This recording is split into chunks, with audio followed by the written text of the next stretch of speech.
We've all been asking, and Aston Villa have delivered. We might have finally upgraded defensively. If you are enjoying the content, leave a like, subscribe. We are that bloody close to 3,000 subscribers, and around 8% of you that watch the videos aren't actually subscribed. So let's change that. Subscribe, it's free. Leave a like, comment your thoughts down below, as Aston Villa have officially been linked to Loïc Badé. That is right, we've all seen the tweets and it's all becoming very, very official now. Diego Carlos was on the edge of a move to Fenerbahce, who have reassessed their finances and said, actually, not for us, lads. And they might have seen his tackle success rate. But a deal for him isn't off the cards. And one of the deals that was on the cards was a potential move to Sevilla with Loïc Badé, don't know, I'm going to call him Badé, coming to Aston Villa. Very, very interesting. A right footer for a right footer. Are we going to be moving Conte out to right back? I hope not. Are we going to a back three? Does he not trust Mings in the absence of Pau Torres, and we're going to just play two right-footed centre-backs? That could be an option. But it's an upgrade and it's a big one. Let's not waste any time.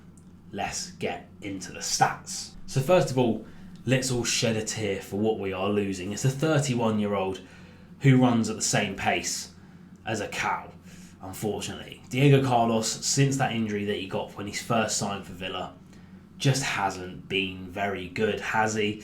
He's now 31. He's conveniently got a foot injury right around the time that this transfer story is breaking, so won't be playing for us anytime soon.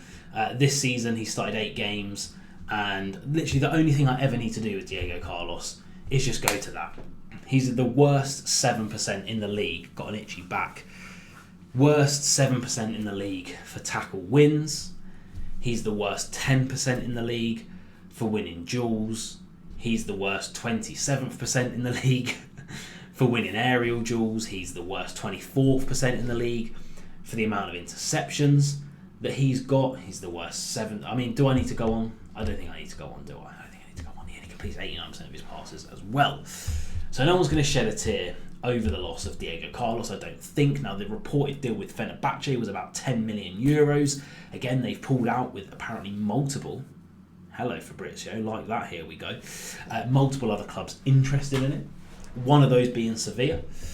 And it could be involved all a big swap deal for Loïc Badé. Bad. Michael Jackson. You know what I mean? Shimon Loïc, welcome to the club. But he is a man mountain. 191 centimetres. And I'll pop a picture of him up on the screen. It might be that we're losing one brick poop house. That even if the big bad wolf huffed and puffed, he's only going to get a bench press in his face in return with Diego Carlos. Now, Loïc Badé is also built in a way that the big bad wolf would be wasting his poor lungs, because he's built like a brick. But this season, he's 24 years old as well, which is also fantastic, right? You're swapping out a 31-year-old for a 24-year-old who's more so at the top of their powers, right? He is right-footed, like I say, so not a left-footer. This isn't a Mings or Powell replacement. He's played 15 games, getting 1 assist so far in Sevilla. He was on loan to Nottingham Forest, where he didn't play. He's come from Rennes, I believe, I think it was Rennes, going on to Sevilla. Was originally on loan at first. If we scroll down here, you can see this season perhaps why he is liked. He's got the assist. He's completed 762 passes, completes 86% of his passes, 59 accurate long balls, created 2 chances for his teammates, 47% long ball accuracy as well. Now, I might have given a little bit away by scrolling a bit far down here, but Villa's main issue, right, is the fact that our defence is woefully leaky. And, I mean, spoiler alert, defensively this guy's an absolute beast. Also, 9 successful dribbles, fantastic, completes 81% of them, another 1,000 touches. But if we scroll down here, again, winning 60% of his tackles, which is a low stat, but then you look at the sheer amount of tackles that he's winning. I mean, I don't know why Sevilla just seem to leave him to be doing all the dirty work, but I mean, 65% of his duels he wins. He's won 72 of them, and look at that. We are so poor in the air is unreal.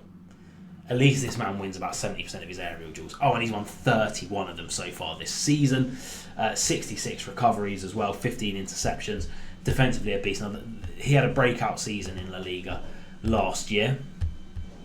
Apparently he's actually a full French international. Not played a game yet as well. Interesting, I didn't know that.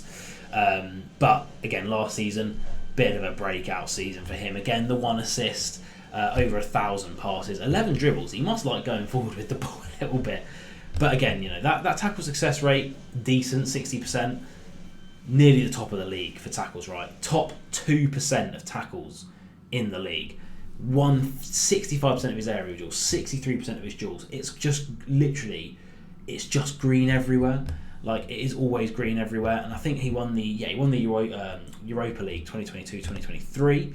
If we look at his, there we go, this would be his La Liga stats for that season. He came in, won 74% of his tackles. He came in late to the season. That's why some of these numbers are a little bit low. But again, a player with class, a player with calibre, a player who can defend, a centre-back who is just good defensively.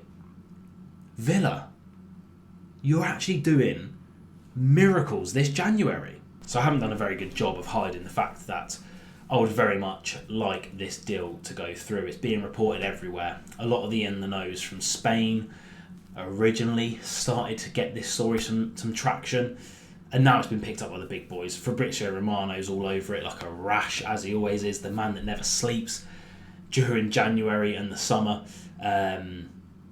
It looks like it's progressing at a good rate. Monchi was over to watch a Sevilla game recently, which is usually a good sign, and I hope we do it. This is an upgrade, I think, and this is just an inkling from me. Again, I'm not affiliated with the club in any way. I'm just some dude sat in an office room making a video for you guys, but you get a feeling that it's going to be a concert Badé, if he signs, partnership this season, because Pau's out for the next 2 months, and it's a broken metatarsal. 2 months would be with some serious Spanish paella energy if he's eating all the snails in the world.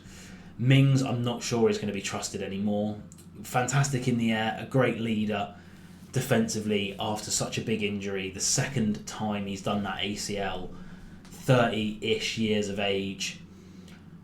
Every dog has its day, and I worry that Mings' day has just bypassed him slightly, and it's so upsetting that he didn't get to be part of that team that got into the Champions League. But he's played in the Champions League now. Fair enough, he gave away the most schoolboy penalty ever, but I think he's had his chance. I think perhaps we're going to go for the 2 right-footed centre-backs. Maybe even Concert on the left. He's very, very capable of playing with both feet. I don't know. Or perhaps we're going to go to a back 3, right? And Badé is going to play in the middle, Mings on the left, Concert on the right. I'm just spitballing and dreaming here. Do you know what I mean? Like you say, never know. But I hope the signing does go through. It's just speculation at the moment. It's just being reported at the moment. So I want to hear your guys' thoughts in the comments below. Do you think this would be a good deal for Aston Villa?